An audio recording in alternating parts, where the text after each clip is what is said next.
The Enfields, they certainly know how to win. They're very good at surfing. Absolutely, and a good place for a surf Absolutely. too. Thank you, Adam. Stay with us. We'll check all your local weather details with Lauren Kempe right after the break.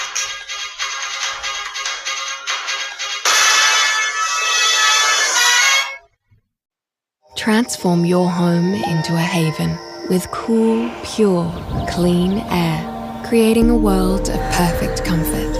Take your home to the next level with the air specialists. The clouds finally began to clear after several northern New South Wales spots registered record-breaking May rain, and winter arrived right on cue as well, as those westerly winds finally brought in some long-awaited cool air. Well, Western Australia is being hit by a strong low at the moment, whipping up gale-force winds and dumping heavy showers in the southwest corner. There are also a couple of big totals around far north Queensland and southeastern parts of the continent. An upper-level feature will see this low in the west intensify here, worsening conditions there as it begins to track towards the Bight. And unlike the last, there is a reasonable chance this one will eventually dump at least some snow in southern parts and southeastern parts, elevated areas of Australia. We can expect the low to reach us much later in the week, but hopefully with a little bit less steam. At this stage, only bringing light to moderate rain. It's then set to move offshore around next weekend, squeezed out by a high following closely behind it. It's well and truly cooling off where skies are largely clear overnight, getting down to around 12 degrees in Brisbane before a top of 22. Sydney only just getting up to 19 degrees alongside sunny and mostly stable conditions.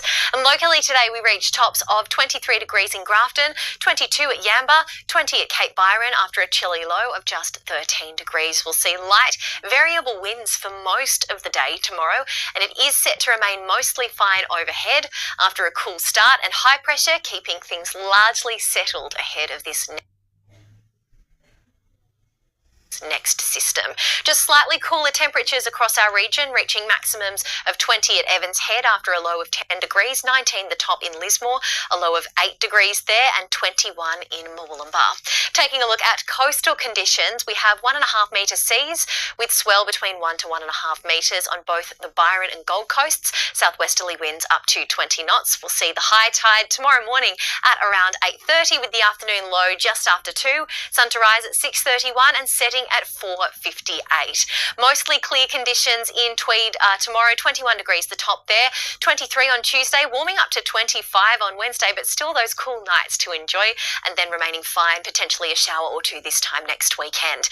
Low to mid-20s the top from Monday through to Thursday in Ballina this week, and then clouds arriving this time next weekend, producing light to moderate showers. Lismore can also expect tops in the high teens to low 20s, and very chilly overnight, potentially a shower or two on Sunday, remaining fine and clear in Grafton, heating up to 24 degrees on Wednesday. And checking out the surf across some of our local beaches today, Gallows on the mid-north coast had some light conditions. Not too much for surfers to enjoy, a little bit messy, but we should see these conditions begin to improve towards the end of the week. Have you got money in your visa? So Jane, some cooler temperatures on the way to kickstart this week. Winter is almost here. Thank you, Lauren. And that is the NBN news for this Sunday. We'll be back with the national late news tonight at 9:40. Until then, thanks for your company from all the news team here. Good night.